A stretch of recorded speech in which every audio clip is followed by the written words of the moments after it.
Welcome back to IELTS Time. In today's lesson, we're looking at the Part 1 topic of cars. You'll hear Finn and Blondie answer a series of questions on this topic. Let's begin with Finn. Do you own a car?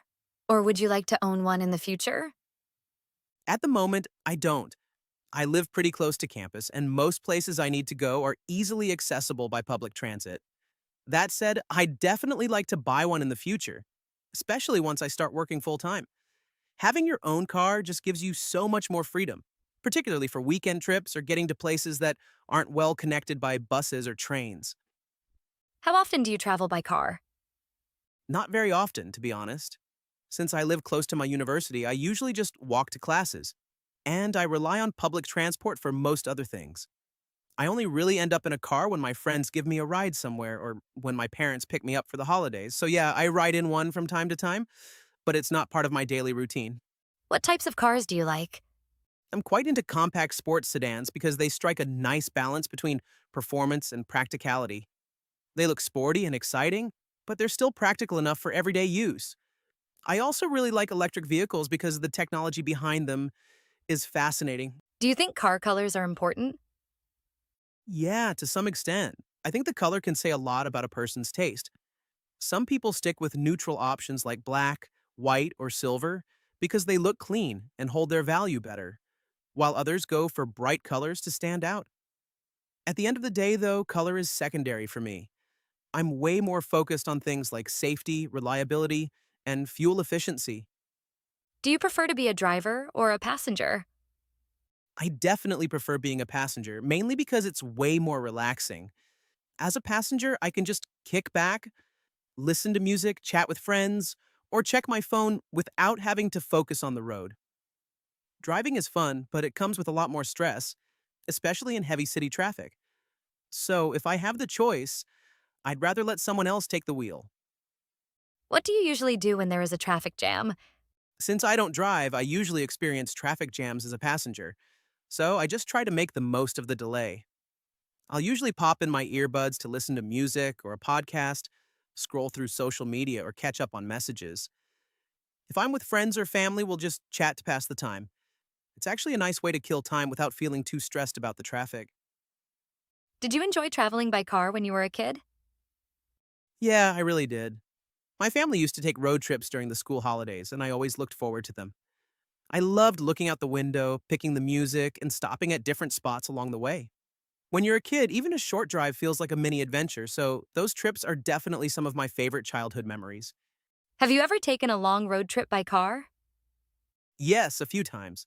The longest one was a family trip that took about 10 hours. Even though sitting in a car for that long was pretty exhausting, I still really enjoyed the whole experience because we passed through so many different towns and landscapes. We made plenty of stops for coffee and snacks along the way, which kept it fun. I think road trips are great because the journey itself feels like part of the vacation. That brings us to the end of Finn's interview. Now let's hear a very different perspective from Blondie. Do you own a car or would you like to own one in the future? Yeah, I actually bought a hatchback a couple of years ago once I started working full-time. Having your own set of wheels just gives you so much freedom, especially for getting to work or heading out on spontaneous weekend drives. How often do you travel by car? Pretty much daily. I drive to work every morning to avoid packed trains, and I use it on weekends for errands or getting out of the city. I'd say I'm behind the wheel almost every single day. What types of cars do you like? I really appreciate snappy, well-handling cars. Things like hot hatches or compact sedans. They're fun to drive, easy to manoeuvre in city traffic, and still have enough zip when you get onto the highway. Do you think car colours are important? To a degree, yeah. Practicality-wise, lighter colours like silver or grey don't show dirt as easily, which saves you a trip to the car wash. But aesthetically, a bold colour like deep red or metallic blue can give a car a lot of character. Do you prefer to be a driver or a passenger? Hands down the driver. I actually find driving pretty therapeutic. It lets me focus on the road and take my mind off work stress. Plus, I get motion sick. if I sit in the passenger seat for too long, so I always offer to take the wheel. What do you usually do when there is a traffic jam? I try not to let it get to me. I'll usually put on a good audiobook or queue up a fresh episode of a podcast to keep my brain occupied while I stop and go. Did you enjoy travelling by car when you were a kid? Honestly, not at all. I suffered from terrible motion sickness, so any ride longer than 15 minutes was a nightmare for me. My parents had to keep plastic bags in the glove box, and I spent most trips staring straight at the horizon trying not to feel nauseous. It's funny because I love driving now, but back then I absolutely hated it. Have you ever taken a long road trip by car? Plenty of times. Last year, a few friends and I did an 8-hour drive down to the coast. I ended up doing most of the driving because I enjoy it so much, and honestly, cruising down the highway with good music is half the fun of the vacation. That was Blondie's interview. Although Finn and Blondie answer the same questions, their answers are quite different because their lifestyles are different. Finn is a student who rarely travels by car, while Blondie drives almost every day. Both interviews show how you can use your own experiences to create natural, personal answers. Now let's look at some useful vocabulary from the interviews. Accessible. This word means easy to reach or easy to get to. Imagine you're choosing an apartment near a university. The campus is only a 10-minute walk away. There's a bus stop around the corner and several grocery stores are nearby. In that situation, you could say that everything you need is easily accessible. It's a useful word when describing where you live, how convenient a location is, or how easy it is to reach a particular place. Connected. When a place is well connected, it has good transportation links that make travelling there easy. For example, suppose you want to visit a nearby city. If there are frequent trains, buses, and highways linking the two places, you could say the city is well connected. On the other hand, if there are very few transport options, getting there may take much longer. This word is especially useful when talking about transportation, travel, and urban development. Secondary. If something is secondary, it is less important than something else. Imagine you're buying a laptop for university. Your main concerns might be performance, battery life, and reliability. The colour of the laptop might matter to you, but it's not your top priority. In that case, you could say that appearance is secondary. This word is useful whenever you're comparing priorities and explaining what matters most to you. Kick back.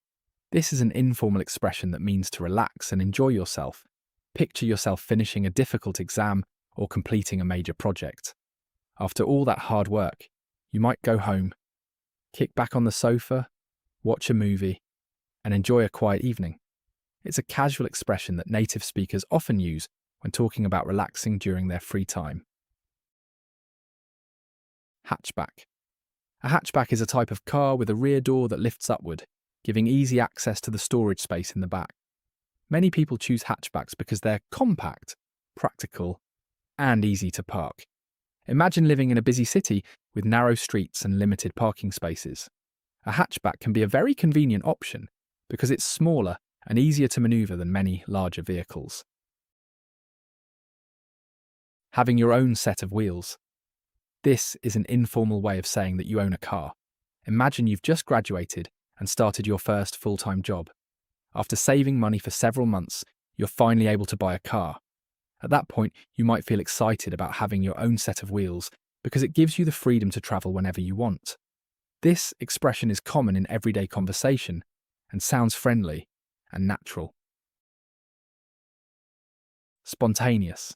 When something is spontaneous, it isn't carefully planned in advance. It happens because you decide to do it in the moment. For example, you might wake up on a sunny Saturday morning and suddenly decide to drive to the beach with a few friends. Since the idea wasn't planned beforehand, it would be a spontaneous trip. This word is useful when describing activities, decisions, or experiences that happen unexpectedly. Behind the wheel. This phrase means driving a car. Imagine someone who commutes to work every day and spends 2 hours driving. That person spends a lot of time behind the wheel. You can also use this phrase when talking about driving experience. Someone who has been driving for many years has spent countless hours behind the wheel. motion sickness. Motion sickness is the unpleasant feeling some people experience while travelling in a moving vehicle. Imagine you're reading a book during a long bus journey. After a while, you start feeling dizzy and uncomfortable. That's a common example of motion sickness. Some people experience it in cars, while others experience it on boats, airplanes, or amusement park rides. Motion sick.